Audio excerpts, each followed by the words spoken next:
얘기했던 것처럼 그는 사건에 말려들어서 체포가 되었습니다. 특별히 에베소 사람과 그가 시장에 있던 것을 보았던 유대인들이 요한의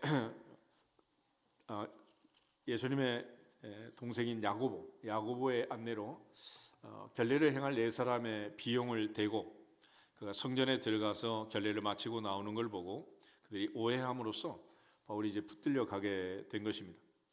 그리고 그가 이제 어려움을 당했을 때 하나님께서 천부장을 통해서 그를 보호했고 그가 또 이제 공회 앞에서 증언을 하게 됩니다. 지난주에 봤던 것처럼 우리가 이제 사울아 사울아 내가 어찌하여 나를 핍박하느냐 다메섹 도상에서 주님 만났던 그 간증을 하게 되었습니다. 그렇지만 유대인들은 사도 바울의 이야기를 듣고 더 이상 들을 수 없다. 이런 자는 죽여야 한다라고 바울을 죽이려는 그런 소요 사태가 벌어지고 옷을 벗어 던지고 티끌을 날리고 모두 다 큰 소동을 피우게 되었습니다. 그때 백부장이 천부장에게 듣고 가서 소식을 전하게 되고 바울이 특별히 로마의 시민권자라는 사실을 알게 되게 됩니다. 그렇게 해서 이제 다음 날 오늘 본문에 보면 이제 이튿날 다시 천부장이 그를 공회에 세워서 다시 한번 증언할 수 있는 기회를 주었습니다. 바울이 지금 큰 위기에 처했고 지금 이제 그야말로 사망의 음침한 골짜기를 지금 지나가고 있는 그런 상황인데 이 상황에서 그가 이제 정당한 절차를 밟아서 증언을 하고 벗어날 수 있는 그런 기회를 얻게 된 것은 하나님의 은혜였고 또가 그 기회를 통해서 그가 예수 그리스도를 만난 증언을 하고 자기 신앙을 고백하는 이 자체도 또 하나의 은혜였을 것입니다. 그렇지만 이제 많은 유대인들이 그를 죽이려는 40명의 결사대가 결성이 되었고 그 결사대의 요청을 거부하고 하나님께서 그를 안전하게 백부장, 천부장을 통해서 또 그의 생기를 통해서 마침내 벨리스 총독에게 가이사로로 이제 이동하게 되는 그런 과정이 오늘 본문에 소개되어 있습니다. 우리가 살면서 무슨 일을 만날지 알 수 없는 것은 누구나 마찬가지 아니겠어요? 바울이 고백할 때 주 예수께 받은 사명, 은혜의 복음을 증거하는 일을 마치기까지 내 생명을 조금도 귀하게 여기지 않는다. 예루살렘에 가면 환난과 결박이 나를 기다린다고 하지만은 나는 그 사명을 위하여 죽기도 각오했다라고 말한 것처럼 오늘 한 해도 우리가 무슨 일을 만날지 어떤 일이 생길지 아무도 알 수 없지만은 오늘 바울의 고백과 바울을 인도하신 하나님의 섭리를 보면서 우리의 앞날을 또 준비하고 또 미래를 준비하는 지혜가 있기를 주 이름으로 축복합니다. 하나님이 사도 바울과 함께 계시고 또 바울에게 주신 것은 특별히 은혜였습니다. 그때마다 그에게 기회를 주셨고 또 그는 그 기회를 헛되이 버리지 않았어요. 그래서 보라 지금은 은혜 받을 만한 때요 보라 지금은 구원의 날이라 바울은 늘 그렇게 선포했고 나의 나 된 것은 하나님의 은혜로 된 것이다. 내가 모든 사도보다 더 많이 수고했지만 그것도 내가 아니고 나와 함께 하신 하나님의 은혜라고 고백했습니다. 오늘 우리가 이 자리에서 다시 한번 하나님의 은혜를 생각하고 하나님의 은혜에 감사하고 하나님의 은혜로 한 달을 마무리하고 또 새로운 달을 시작할 수 있기를 주 이름으로 축복합니다. 바울은 특별히 하나님이 그에게 주신 많은 은혜를 누렸지만 오늘 이 위기 상황 속에서도 놀랍게 하나님께서 천부장을 통해서 또 백부장을 통해서 그를 공회 앞에 세워서 하나님의 사람인 것을 증언할 수 있는 기회를 주셨습니다.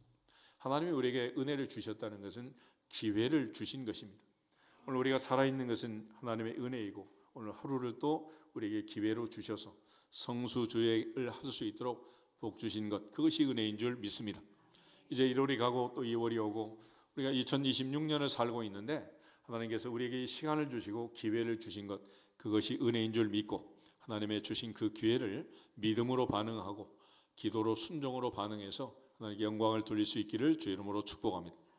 에베소서 5장을 한번 찾아보겠습니다. 에베소서 5장을 보시면 바울은 옥중에 갇혀서 에베소서를 보내게 되는데 옥중에 있는 사도 바울의 입장에서 가장 중요한 우리에게 보낸 편지 중에 하나는 세월을 아끼고 지혜로운 자가 되라 말씀하는데 15절부터 17절 한번 보겠습니다. 그런즉 너희가 어떻게 행할지를 자세히 주의하여 지혜 없는 자같이 하지 말고 오직 지혜 있는 자같이 하여 세월을 아끼라. 때가 악하니라. 그러므로 어리석은 자가 되지 말고 오직 주의 뜻이 무엇인가 이해하라. 아멘. 바울은 이런 말씀을 우리에게 주었습니다. 우리가 어떻게 행할지 지혜 없는 자같이 하지 말고 지혜로운 자같이 해라. 때가 악하다. 세월을 아끼라. 어리석은 자가 되지 말고 오직 주의 뜻이 무엇인지 분별해라. 그래서 그는 이 체포 상황에서도 하나님의 뜻을 생각하고 주님의 뜻을 분별하면서 하나님 신 지혜로 그는 이 위기를 돌파해 나가고 있는 것을 보게 됩니다. 바울은 특별히 보라 지금은 은혜 받을 만한 때요 보라 지금은 구원의 날이라 그랬습니다. 우리가 지난 세월은 우리가 어찌할 수 없지요. 그렇지만 오늘은 우리가 결정하고 선택할 수 있습니다. 그리고 내일은 오늘의 선택에 따라 달라지게 되어 있습니다.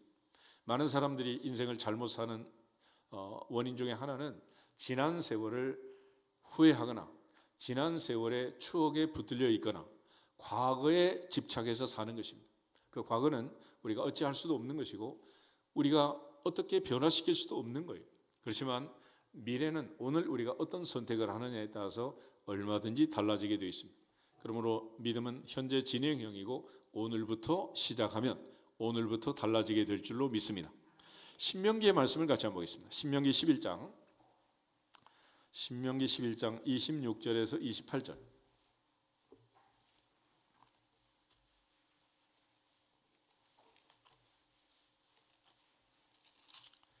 신명기 11장 26절에서 28절 세 절을 같이 보도록 하겠습니다.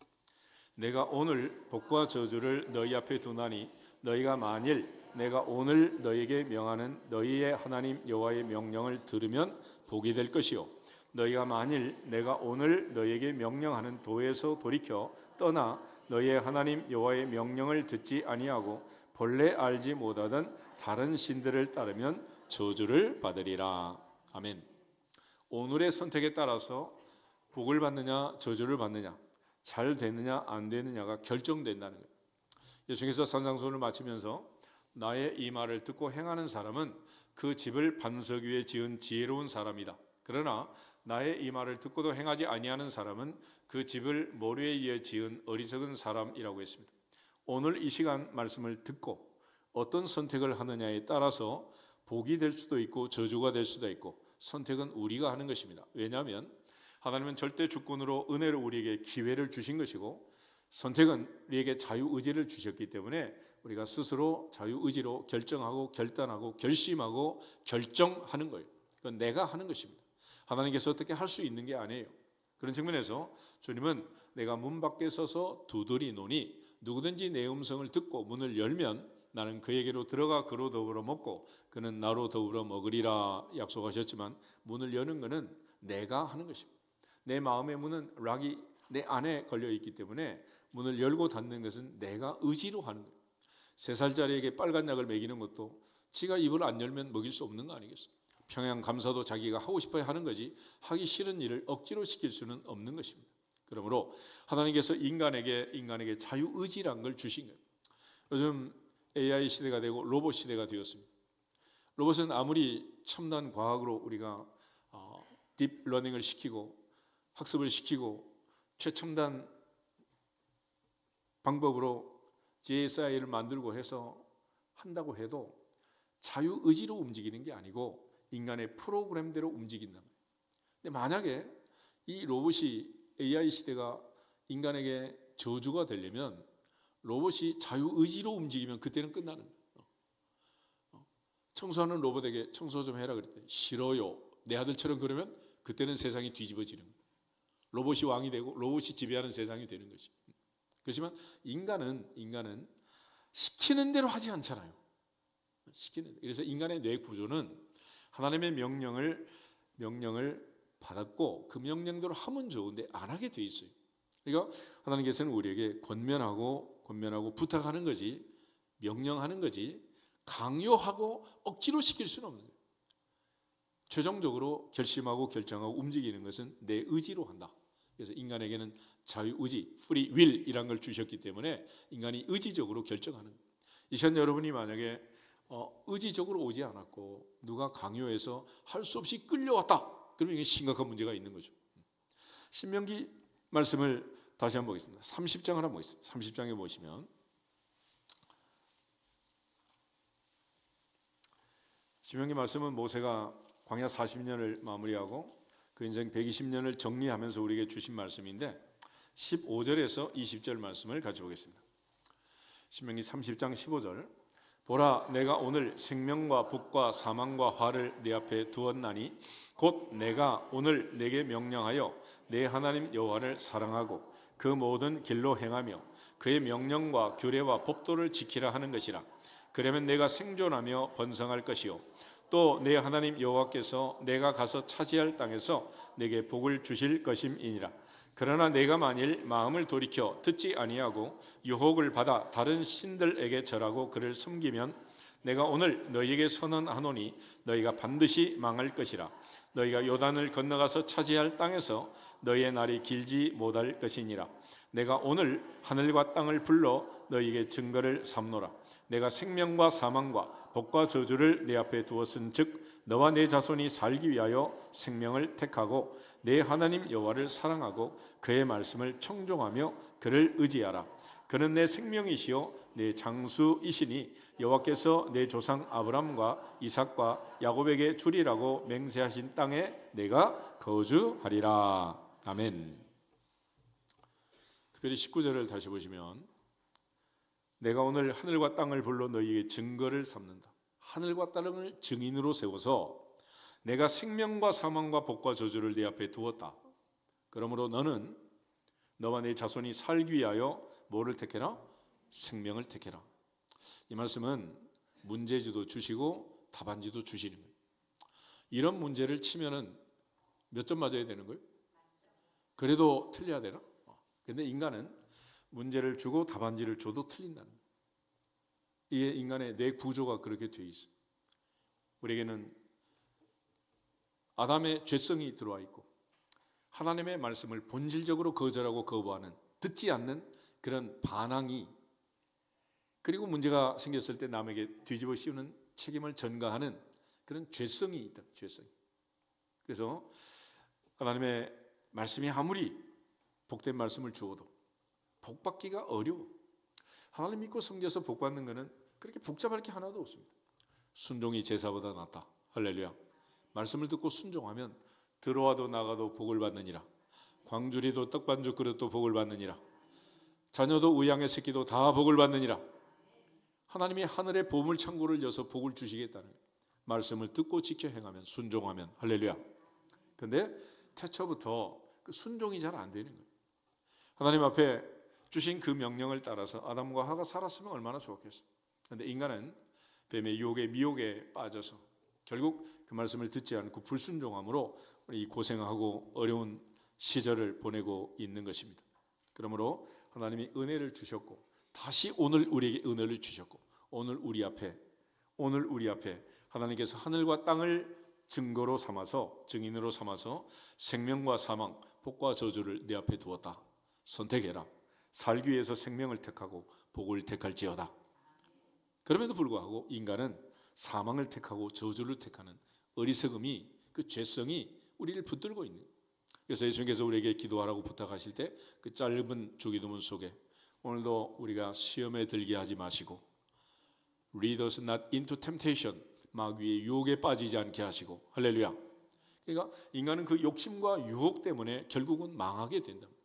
욕심이 잉태한 죄를 낳고 죄가 장성하면 사망을 낳는다 그랬는데 하나님이 기회를 주셨는데 그 기회를 다 날려버리는 어리석은 사람들이 있는 것입니다.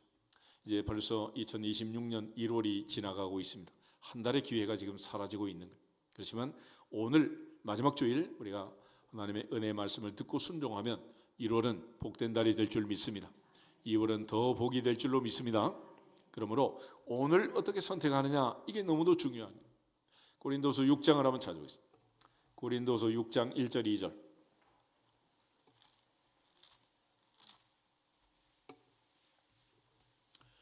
고린도후서 6장 1절 2절 두 절을 같이 보겠습니다. 고린도후서 6장 1절. 우리가 하나님과 함께 일하는 자로서 너희를 권하노니 하나님의 은혜를 헛되이 받지 말라. 이르시되 내가 은혜 베풀 때 너에게 듣고 구원의 날에 너를 도왔다 하셨으니 보라 지금은 은혜 받을 만한 때요 보라 지금은 구원의 날이로다. 아멘. 그래서 우리가 하나님의 은혜라는 것은 하나님이 기회를 주셨다 그런 뜻입니다. 하나님이 오늘 기회를 주셨을 때 우리 어떻게 그 기회를 붙들고 어떻게 지혜롭게 사느냐에 따라서 복이 될 수도 있고 저주가 될 수도 있고 생명이 될 수도 있고 사망이 될 수도 있다 그런 얘기. 오늘날 공부를 안 하는 애들은 하기 싫어서 안 하는 거 아니겠어요? 하기 싫어서. 오늘날은 뭐 얼마나 좋은 세상이 됐습니까? 나이 들어서도 누구든지 할머니 할아버지도 대학 나올 수 있도록 대학마다 평생 교육원도 운영하고 독학사도 있고 뭐 별별 방법이 다 있잖아요. 얼마나 좋은 나라가 되었어. 그런데 그 옛날에 공부 못한 사람은 왜 못했느냐? 기회가 없는 거예요. 기회가. 세상에서 가장 못 사는 나라, 어려운 나라, 불쌍한 나라, 아프리카가 도와준 나라, 이게 대한민국이란 말이에요. 필리핀이 도와준 나라. 공부를 하고 싶고 머리가 좋아도 그 작은 수업료 낼 돈이 없어가지고 학교를 못 가는 거야. 경기중학교, 경기고등학교 합격해도 등록금을 못 내가지고. 그게 무슨 뜻입니까? 그렇지만 이제는 얼마나 좋은 나라가 되었고 얼마나 행복한 나라가 된 거예요. 누구든지 얼마든지 기회가 주어지는 나라. 여러분 누구나 대통령 다 할 수 있잖아요. 하기 싫어서 안 하는 거지. 그치? 이런 나라가 된 거예요. 이런 나라가. 남자고 여자고 다 마찬가지야. 너무 바쁘니까 안 바쁜 사람 시키는 거지. 이게 바로 기회가 주어진 좋은 나라가 된 거예요. 이게. 그게 은혜라는 거예요. 그렇지만 아무리 기회를 줘도 그 기회를 잘못 선택하고 잘못 판단하고 잘못 이용하면 결과적으로는 반대 결과가 오게 된다. 그래서 하나님께서는 항상 우리에게 기회가 주어졌을 때 바른 선택을 하도록. 예수님께서도 나의 이 말을 듣고 행하는 자는 그 집을 반석 위에 지은 지혜로운 사람이다. 그러나 누구든지 나의 말을 듣고도 행하지 않는 사람은 그 집을 모래 위에 지은 어리석은 사람이라고 했습니다.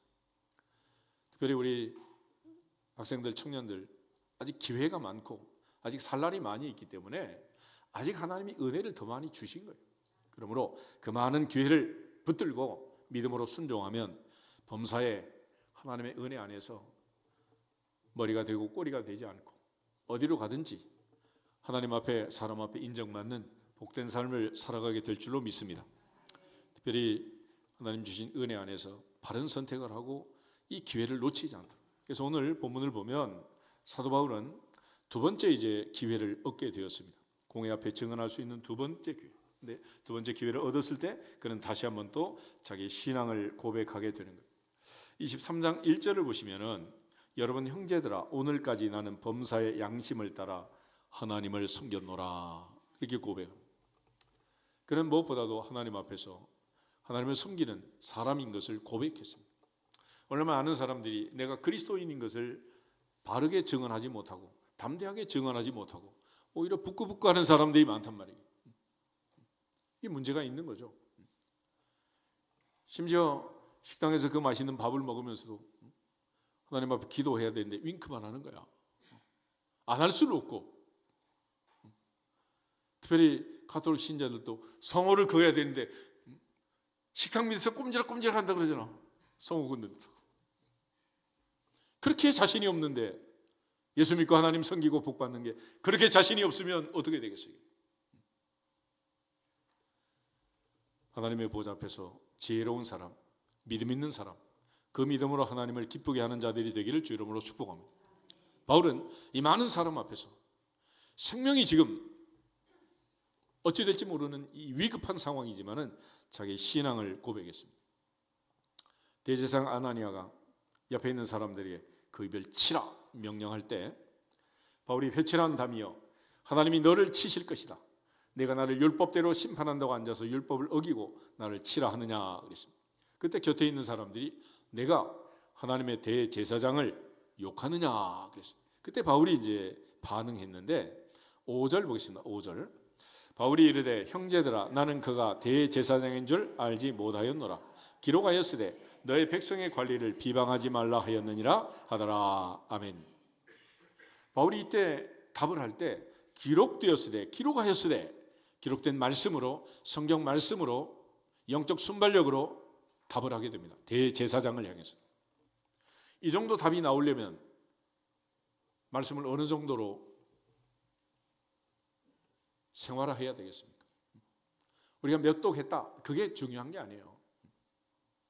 문제는 그 말씀이 늘 내 마음에 새겨져 있어서 그 말씀이 어떤 위기 상황 속에서 말씀이 튀어나와서 나를 건지고 나를 살릴 수 있도록 내 입장을 분명히 말씀대로 밝힐 수 있도록 말씀의 사람들이 되기를 주 이름으로 축복합니다. 바울처럼 이렇게 했던 분 한 분이 있잖아요. 우리 예수님 40일 금식하시고 사탄이 와서 유혹할 때 이 돌로 떡덩이가 되게 해라. 그럴 때 뭐라고 했어요? 기록되었으되 사람이 떡으로 살 것이 아니요 하나님에서 나오는 모든 말씀으로 사는 줄 알아야 한다. 할렐루야. 신명기 말씀을 인용해서 예수님께서 기록되었으되 주 너희 하나님만 섬겨라. 오직 말씀으로 사탄을 물리친 예수님처럼 사도 바울 역시 기록된 말씀으로 대제사장을 지금 제압하고 있는 거예요. 우리 모두가 살아있는 말씀, 내 발에 등이 되고 내 길에 빛이 되고 사망의 음침한 골짜기에서 나를 살릴 수 있는 이 말씀이 늘 우리의 거울이 되고 우리 힘과 능력이 되기를 주 이름으로 축복합니다. 히브리서 4장을 한번 찾아보겠습니다. 히브리서 4장 12절 13절에 보면 말씀에 대한 정의가 나와 있어요. 하나님의 말씀은 어떤 기능, 어떤 역할을 하는가. 히브리서 4장 12절 13절 보겠습니다. 하나님의 말씀은 살아있고 활력이 있어 좌우에 날선 어떤 검보다도 예리하여 혼과 영과 및 관절과 골수를 찔러 쪼개기까지 하며 또 마음의 생각과 뜻을 판단하나니 지으신 것이 하나도 그 앞에 나타나지 않음이 없고 우리의 결산을 받으시리에 눈앞에 만물이 벌거벗은 것 같이 드러나느니라. 아멘. 하나님 말씀은 살았다 죽었다? 살아있다. 살아있어. 또 활력이 있다. 운동력이 있다.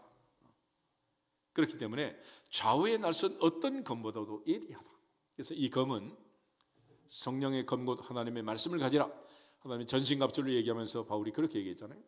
좌우에 날선 어떤 검보다도 예리한 성령의 검은 말씀은 사람의 혼과 영과 및 관절과 골수를 찔러 쪼갠다. 마음의 생각과 뜻을 판단한다. 그래서 말씀은 거울이라고도 하고 이 말씀은 우리 양심을 찌르기도 하고 그래서 스데반의 말씀을 듣고 양심이 찔리던 자들은 스데반 돌로 쳐 죽이는 악행을 했지만 베드로의 말씀을 듣고 오순절에 마음에 찔렸던 사람들은 회개하고 3천 명이 예수님의 제자가 되고 초대교회를 구성한 구성원이 된 줄로 믿습니다. 그건 말씀의 역사였어요. 말씀의 역사. 이 말씀이 무엇이냐? 사도 요한은 요한복음 1장에서 태초에 말씀이 계시니라. 이 말씀이 하나님과 함께 계셨으니 이 말씀은 곧 하나님이시니라.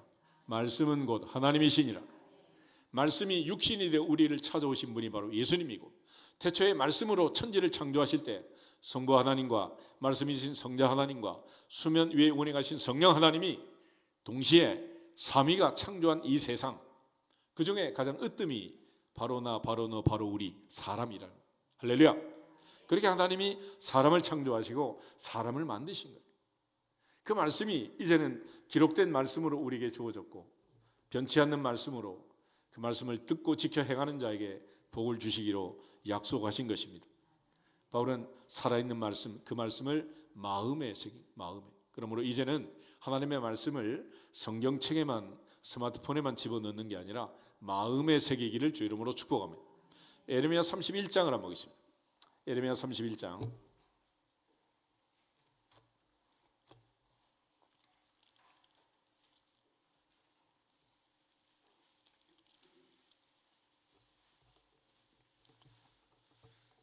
31절부터 33절을 보겠습니다.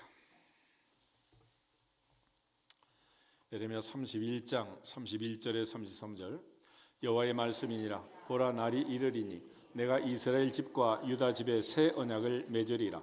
이 언약은 내가 그들의 조상의 손을 잡고 애굽 땅에서 인도하여 내던 날에 맺은 것과 같지 아니할 것은 내가 그들의 남편이 되었어도 그들이 내 언약을 깨뜨렸음이라. 여호와의 말씀이니라. 그러나 그날 후에 내가 이스라엘 집과 맺을 언약은 이러하니 곧 내가 나의 법을 그들의 속에 두며 그들의 마음에 기록하여 나는 그들의 하나님이 되고 그들은 내 백성이 될 것이라. 여호와의 말씀이니라. 아멘. 모세 당시에는 돌비의 말씀을 새겼습니다. 그리고 십계명의 말씀을 주셨습니다. 계명과 율례와 법도를 주셨습니다. 모세는 모세오경, 특별히 신명기에 하나님의 말씀을 마지막 집대성하고 정리, 요약, 결론을 내렸습니다.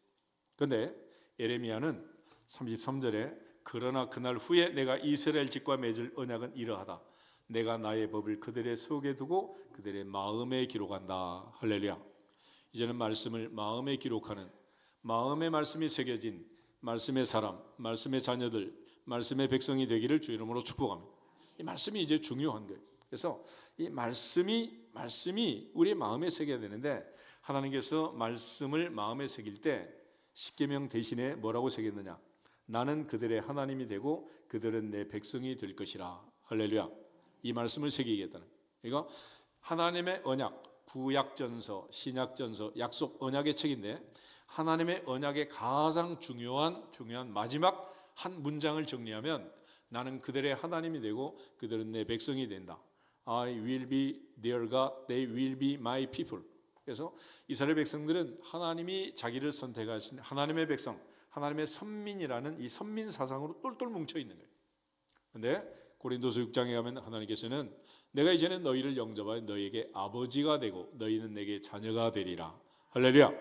이제는 하나님이 우리 아버지요 우리가 하나님의 자녀가 된 거예요. 그걸 어디에다 새겨라? 마음에 새겨라. 할렐루야. 나는 너의 아버지요 너희는 내 자녀다. I will be your father, you will be my sons and daughters. 나는 너의 아버지요 너희는 내 자녀다라는 이 자녀의 권세로 오늘도 예배를 드리고 이 자녀의 권세로 기도하고 응답받고 이 자녀의 권세로 마지막 요단 건너 영원한 천국에 들어갈 줄로 믿습니다. 영접하는 자 곧 그들의 이름을 믿는 자들에게는 하나님의 자녀의 권세를 주신다. 할렐루야. 이걸 마음에 새겨. 마음에. 이 아버지의 말씀이 마음에 새겨져 있고 천당가사 천지를 만드신 하나님 아버지를 내가 믿고 내가 아버지의 자녀, 아버지의 아들, 아버지의 딸이라는 자존감과 자신감을 가지고 자녀의 권세를 누리고 추운 겨울도 멋지게 모델처럼 워킹하면서 교회 왔다 갔다 하고 할렐루야 기도하고 하나님께 영광을 돌리기를 주의 이름으로 축복합니다. 이게 없으니까 늘 추운 겨울에 안 그래도 떨리는데 몸도 떨리고 마음도 떨리고 자꾸 떨리는 거예요. 은혜의 보좌 앞에 말씀을 마음에 새기고 하나님 말씀이 살아있는 주인공들이 되시기를 주의 이름으로 축복합니다. 이 정도 돼야지 이제 순간적으로 말씀이 나오는 거 아니겠어요? 기록되었으되 할렐루야. 사도 바울이 인용한 말씀은 출애굽기의 말씀이었는데 우리 출애굽기 한번 찾아보겠습니다. 사도 바울이 대제사장을 책망할 때 썼던 말씀 22장 28절. 출애굽기 22장 28절에 말씀이 기록이 이렇게 되어 있습니다. 같이 보겠습니다. 너는 제사장을 모독하지 말며 백성의 지도자를 저주하지 말지니라. 아멘. 모세 오경 중에서 바울이 이 말씀을 기억하고 끄집어내서 대제사장에게 주변에 있는 많은 사람들에게 이 말씀을 선포했습니다. 이 정도 되려면 백독에서 되겠어. 말씀이 내 안에 내가 말씀 안에 있지 아니하면 말씀이 생활화되지 아니하면 이런 말씀은 나올 수가 없는 거예요. 우리 모두가 살아있는 말씀 성령의 검곧 하나님의 말씀으로 하나님의 전신갑주로 무장해서 예수님처럼 바울처럼 어둠의 세력을 물리치고 승리하는 말씀의 사람이 될 수 있도록 내 말씀이 내 발의 등이 되고 내 길의 빛이 되고 하나님의 살아있는 말씀 성령의 검으로 무장해서 하나님께 영광을 돌릴 수 있기를 주 이름으로 축복합니다. 이것이 바로 하나님이 바울에게 준 지혜였고 은혜였고 피할 길이었습니다. 그런데 바울이 특별히 이제 6절부터 8절을 보면 바울이 얼마나 지혜로운가 하는 걸 알 수 있어요. 하나님이 기회를 주셨을 때 자기를 공격하는 이 두 무리를 깨뜨리는 바울의 지혜인데 6절에서 8절 한번 보겠습니다. 바울이 그중 일부는 사두개인이요 다른 일부는 바리새인인 줄 알고 공회에 외쳐 이르되 여러분 형제들아 나는 바리새인이요 또 바리새인의 아들이라 죽은 자의 소망 곧 부활로 말미암아 내가 신문을 받노라. 그 말을 한즉 바리새인과 사두개인 사이에 다툼이 생겨 무리가 나누어지니 이는 사두개인은 부활도 없고 천사도 없고 영도 없다 하고 바리새인은 다 있다 함이라. 아멘. 만약에 그들의 신앙이 이렇게 다르다면 한편이 될 수 있겠습니까? 없겠습니까? 도저히 있을 수 없는 일이 지금 생겨가지고 바울을 공격하고 있는 거예요. 예수님 당시에도 헤롯과 빌라도는 평소에 원수였습니다. 그런데 예수님을 십자가에 못 박은 날은 둘이 손을 잡고 화해를 하고 화친을 한 거예요. 한편이 되었다. 그래서 사탄은 언제나 우리를 공격할 때 이처럼 하나가 되게 하는 이런 놀라운 방법을 쓰는 거예요. 그래서 바울이 이 사실을 알고 두 무리를 분리시켰고 이 위기를 벗어나는 하나님이 신 번뜩이는 지혜로 바리새파와 사두개파를 둘로 가르는 이런 놀라운 지혜를 발휘하게 된 것입니다. 석공이 거대한 바위에 눈을 때려가지고 바위를 갈라치는 것처럼 바울은 지금 놀랍게 사두개인과 바리새인은 하나가 될 수 없다는 그들의 신앙의 교리, 원리를 가지고 지금 분리시키고 있는 거예요. 우리나라에 얼마나 많은 교단과 교파가 있습니까? 특별히 우리나라는 특별히 이제 장로교가 처음에 선교를 했기 때문에 장로교가 우리나라처럼 이렇게 번성하고 부흥된 나라는 세상에 없어요. 우리나라가 유일한 거예요. 그런데 이 장로교들이 와가지고 싸우지 말자. 그래서 네비우스 정책에 따라서 강화도부터 강원도, 강릉, 중부벨트는 이제 감리교가 맞고 함경도, 평안도, 전라도, 경상도 이쪽은 이제 장로교가 맞고 이렇게 해서 이제 전부 다 이제 섹터를 분리해가지고 이제 전도를 한 거죠. 그럼에도 불구하고 또 이제 우리에게 복음을 전해준 선교사들의 신앙에 따라서 교파가 또 갈라지게 되는 거예요. 근데 물론 우리나라에 이제 신앙을 보수적으로 가진 정통 보수 신앙을 가진 이런 선교사들이 복음을 전했기 때문에 대부분의 교회는 지금 보수적인 말씀대로 믿고 말씀대로 순종하는 그런 교회가 되었습니다. 그러나 또 말씀을 이성적으로 논리적으로 과학적으로 비판하고 판단하는 그런 똑똑한 사람들이 들어와서 또 교리를 전하고 복음을 전함으로 그런 교파에 속한 사람들도 있는 거예요. 그래서 우리가 장로교가 이제 처음에 갈라질 때 보면은 대한예수교 장로회, 대한기독교 장로회 그렇게 이제 갈라졌는데 예수는 누구요? 아들을 낳은 이름을 예수로 하라. 그래서 예수는 우리의 구주 예수님 아니겠어요? 그래서 우린 예수교 장로회다 이런 것이. 그러면 기독교 장로회는 뭐냐? 기도가 뭐냐? 그리스도야 그리스도. 기름 부음을 받은 자. 할렐루야. 그러니까 예수하고 그리스도가 갈라진 거지. 근데 왜 갈라졌느냐? 그때 이제 기장측과 예장측이 갈라질 때 요나서 문제가 됐습니다. 요나가 물고기 뱃속에 들어갔다 3일 3夜있다 나왔잖아요. 말씀대로 믿으면 간단한데 똑똑한 사람들이 얘기를 하는 거예요. 그게 믿어지냐? 그게 말이 되냐? 사람이 물고기 뱃속에 3일 동안 있다가 살아났다는 게 말이 되냐? 이러면서 똑똑한 척한 사람들, 이 사람들이 기장측이 되고 말씀대로 믿자 이런 사람들이 예수교 장로에 남은 거예요. 근데 이 예장이 남았다가 또 나중에 가서 갈라지게 되는데 그게 이제 에큐메니칼이라 그래서 이제 예수 그리스도를 믿고 진리를 믿고 복음대로 믿어야 되는데 또 자유주의 신학이 돌아가지고 신신학이라 그래서 당시에 많은 사람들이 또 거기에 동요가 된 거예요. 그렇게 해가지고 성경을 성경대로 믿지 않고 성경을 성경으로 해석하지 않고 성경을 하나님의 말씀으로 믿지 못하고 성경은 하나님의 말씀을 포함한다 이런 야릇시꾸리한 표현으로 하는 거예요. 그러니까 오늘날 성경이라고 하는 사람하고 성서라고 하는 사람들의 차이가 거기 있는 거예요. 성경은 경전 아니야? 경전 말씀 아니야? 성서는 뭐요? 책이라는 거예요. 책. 그러니까 똑똑한 사람들은 성서라고 얘기하고 좀 바보 같은 사람은 성경이라고 더 불경스러운 애들은 불경이라고 하잖아.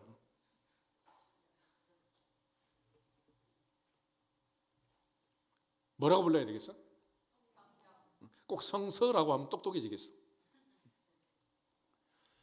그래가지고 한쪽은 합동하자, 한쪽은 통합하자, 그러면서 갈라진 거야. 그래서 이름이 희한하잖아. 합동 측 통합 측. 이름이나 그렇게 붙이지나 말지.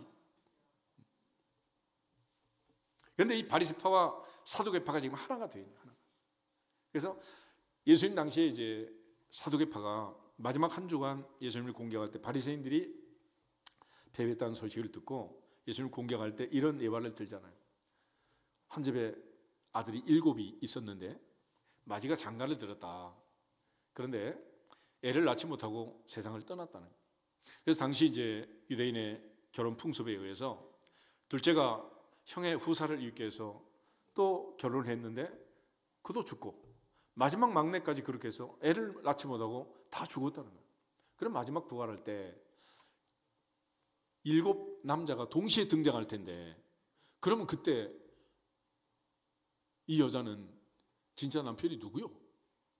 이런 희한한 질문을 그러니까 만약에 부활을 했는데 7남자가 동시에 등장해서 남편이라 그러면 이게 천국일까 지옥일까?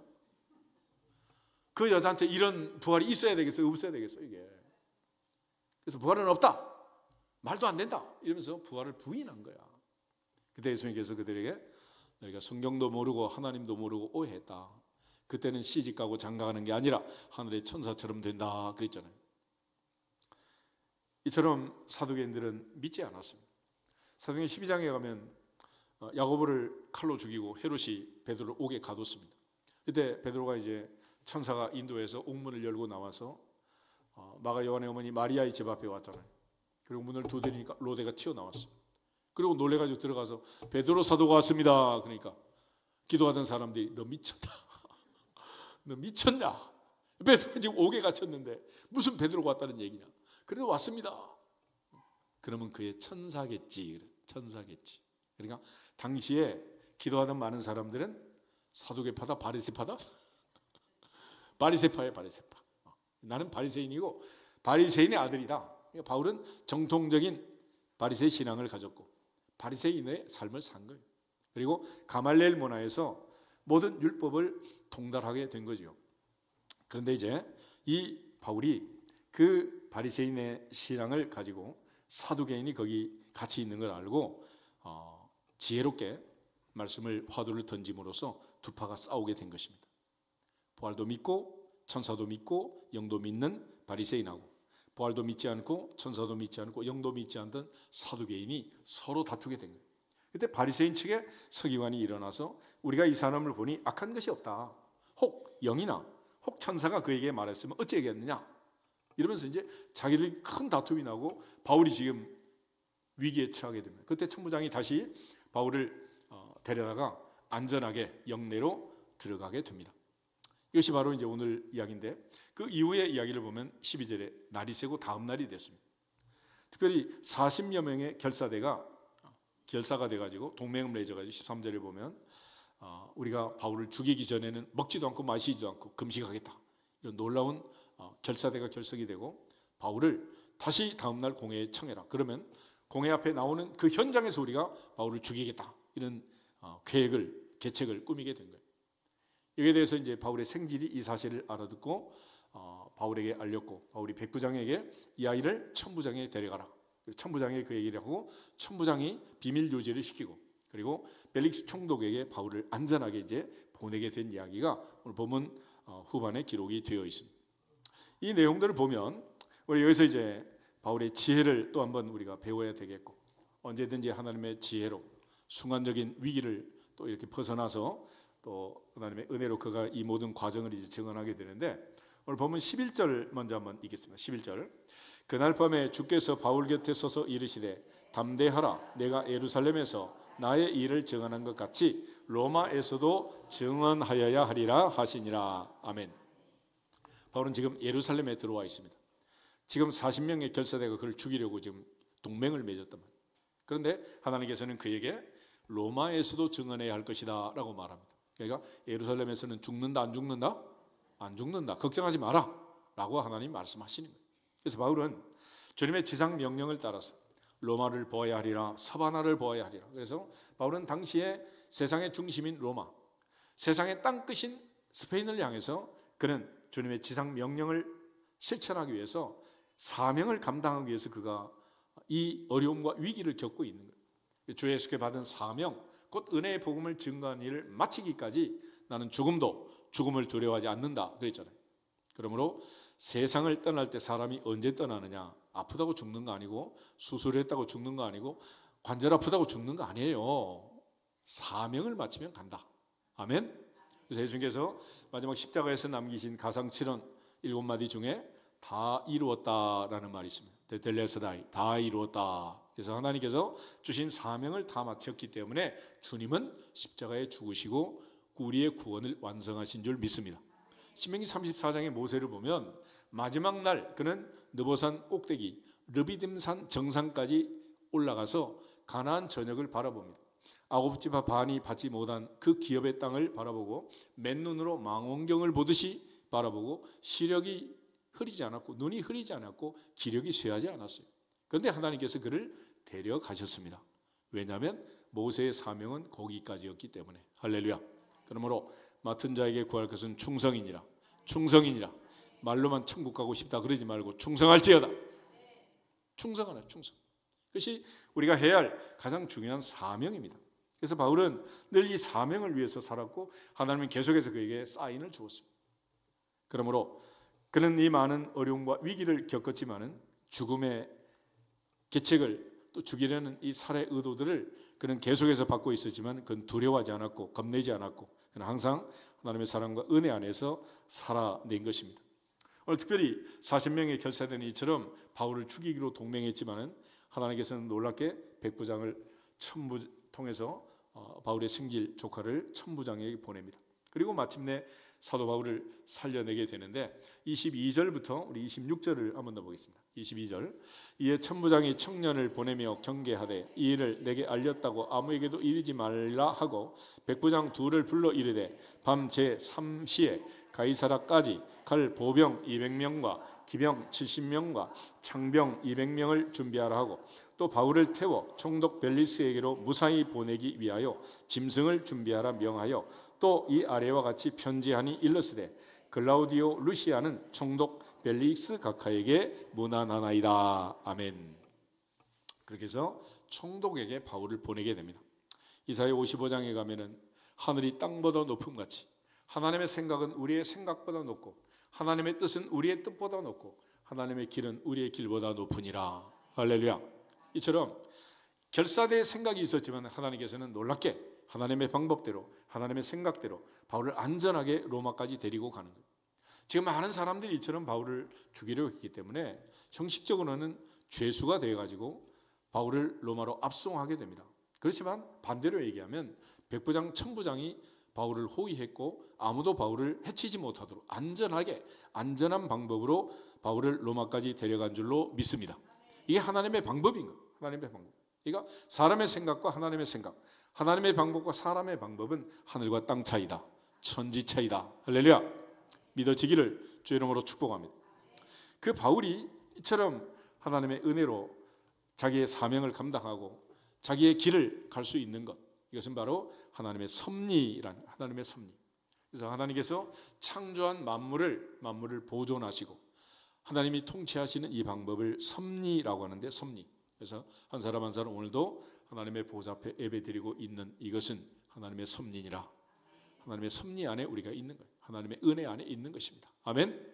그런데 그 하나님께서 창조한 만물들을 다 보존한다 그랬잖아요. 느헤미야 9장 6절 말씀처럼 하나님은 하늘과 땅을 보존하고 해와 달과 별을 보존하고 백두산과 두만강, 한강과 낙동강, 5대양 6대주를 다 보존해서 제자리에 있도록 하나님이 지키시고 인도하시는 하나님의 창조의 섭리를 믿어지기를 주 이름으로 축복합니다.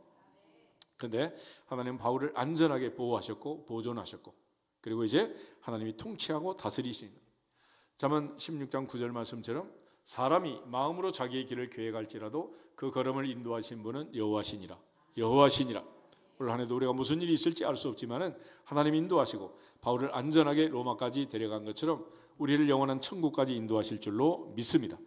그 바울이 이런 모든 위기 상황에서 우리에게 주신 말씀들이 있습니다. 말씀들이 있는데 올 한 해 우리가 벌써 이제 1월이 지나가고 있는데 무슨 일을 만날지, 어떤 일을 만날지, 이번 달 안에, 다음 달에, 올 안에 무슨 일이 있을지 우리는 아무도 알 수 없습니다. 그렇지만 무슨 일을 만나든지 하나님께서 반드시 함께 하시고 인도하시고 동행하실 줄로 믿습니다. 그 하나님의 약속의 말씀들이 있어요. 첫 번째가 로마서 8장 28절 한번 보겠습니다. 로마서 8장 28절.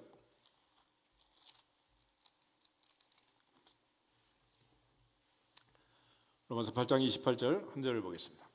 우리가 알거니와 하나님을 사랑하는 자 곧 그의 뜻대로 부르심을 입은 자들에게는 모든 것이 합력하여 선을 이루느니라. 아멘. 하나님을 사랑하는 자, 하나님을 사랑하는 자, 곧 그의 뜻대로 부르심을 입은 자로 올해도 살아내고 주 앞에 갈 때까지 부르심과 소명을 가지고 살기를 주 이름으로 축복합니다. 하나님의 사람들에게 반드시 합력하여 선을 이루어 주신다 그랬습니다. 추운 겨울이지만은 봄, 여름, 가을, 겨울이 합력하여 아름다운 사계절, 아름다운 금수강산을 이루신 것처럼 인생에 봄, 여름, 가을, 겨울이 합력하여 선을 이루도록 역사하실 분은 하나님이시니라. 아버지시니라. 우리 인생도 마지막 이처럼 하나님이 합력하여 선을 이루어 주실 줄로 믿습니다. 두 번째는 고린도전서 10장 13절을 보겠습니다. 고린도전서 10장 13절. 고린도전서 10장 13절 한 절만 같이 읽겠습니다. 사람이 감당할 시험 밖에는 너희가 당한 것이 없나니 오직 하나님은 미쁘사 너희가 감당하지 못할 시험 당함을 허락하지 아니하시고 시험 당할 즈음에 또한 피할 길을 내사 너희로 능히 감당하게 하시느니라. 아멘. 쉽게 설명하면 하나님은 문제지도 주시고 답안지도 주신다. 할렐루야. 그게 우리 인생인 거예요. 어떤 문제가 나올지 어떤 시험이 칠지 얼마나 어려울지 모르지만 반드시 하나님은 감당할 수 있는 힘과 피할 길을 주시느니라. 답안지를 주시느니라. 그렇기 때문에 염려하라 하지 마라. 하지 마라. 아무것도 염려하지 마라. 아멘. 마지막 로마서 8장 다시 보시고 37절 보겠습니다. 로마서 8장 37절. 그러나 이 모든 일에 우리를 사랑하신 이로 말미암아 우리가 넉넉히 이기느니라. 아멘. 그냥 이기는 게 아니라 더블 스코어로 넉넉히 이긴다. 반드시 이긴다. 할렐루야.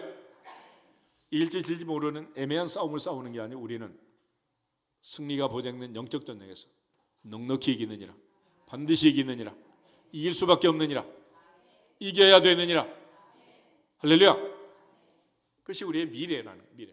그러므로 과거에 집착하지 말고 어제까지 어떻게 살았든지 염려하지 말고 오늘 하나님의 보좌 앞에서 복을 택할지어다. 생명을 택할지어다. 말씀을 듣고 지키는 지혜로운 자가 될지어다. 세월을 아끼고 하나님께 영광을 돌리고 오늘 하나님 앞에 은혜 받는 오늘 은혜를 헛되이 받지 않고 오늘 결심하고 결단하고 하나님의 말씀대로 순종하는 지혜로운 사람, 복 있는 사람, 하나님의 자녀의 권세를 누리는 주인공이 되시기를 주님의 이름으로 축복합니다.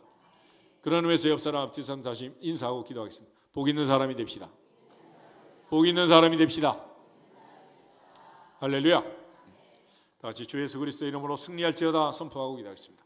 주 예수 그리스도의 이름으로 승리할지어다. 승리할지어다. 승리할지어다.